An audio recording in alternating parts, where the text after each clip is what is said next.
काल रोजी माझ्यावरती जो गुन्हा दाखल करण्यात आलेला आहे एका कॉन्ट्रॅक्टरच्या माध्यमातून, हा गुन्हा खोटा आहे।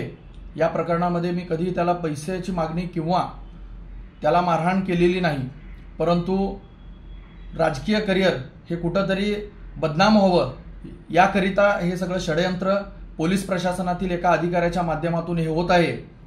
यापूर्वी मी निवडणूक अधिकारी यांना पत्र देऊन कळवलेलं आहे की डीसीपी कबाडे हे माझ्यावरती वारंवार खोटे गुन्हे दाखल करून नाहक बदनामी करत आहेत।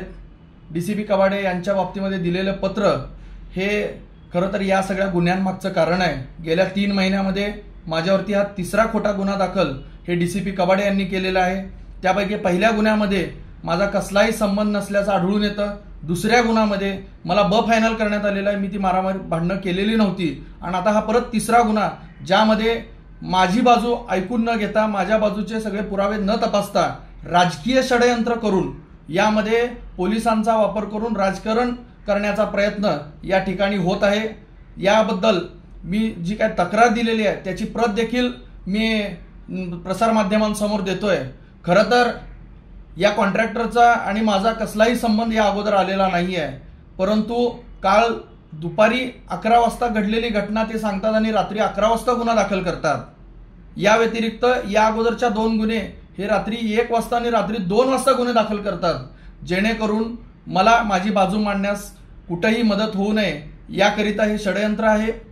राजकारणामध्ये खरं तर मी शहर मध्य या विधानसभेमधून इच्छुक असल्यामुळं निवडणूक लढवायची ही भीती ही विरोधकांना आहे आणि या बाबतीमध्ये सर्व पुरावे हे देखील मी निवडणूक आयोगाला दिलेले आहेत। डीसीपी विजय कबाडे हे जाणून बुजून तेथील लकडे पीआय आणि एपीआय ढवळे यांना हाताशी धरून हा माझ्यावरती 1 महिन्यातला दुसरा गुन्हा दाखल करण्यात आलेला आहे आणि त्याबद्दल मी नक्की महाराष्ट्र राज्याचे मुख्यमंत्री सन्माननीय एकनाथजी शिंदे साहेब यांच्याकडे तक्रार केलेली आहे। संबंधित अधिकाऱ्याचे निलंबन होऊन या बाबतीमधले तपास करण्यात यावं। खरं तर मला मानसिक त्रास देण्याचा हा उद्दिष्ट आहे। राजकारणामध्ये कुठेतरी एक सामान्य मुलगा हे आमदार होतो की काय, निवडणूक लढवतो की काय, या भीतीपोटी प्रशासनाला हाताशी धरून माजी गृहमंत्री सुशीलकुमार शिंदे व त्यांची कन्या खासदार प्रणिती शिंदे हे जाणून बुजून कबाडे यांच्या माध्यमातून हे षडयंत्र करत आहेत। माझ्या सोलापुरातील जनतेला माझी विनंती आहे की माझ्यावरती ज्या पद्धतीने अन्याय होतोय त्या पद्धतीनं जे काय माझ्यावरती हे खोटे आरोप केले जात आहेत, खोटे गुन्हे दाखल करण्यात येतात, याबद्दल नक्कीच मी न्याय मागणार आहे। माझा न्याय व्यवस्थेवरती पूर्णतः विश्वास आहे, त्यामुळं मला न्याय मिळेल।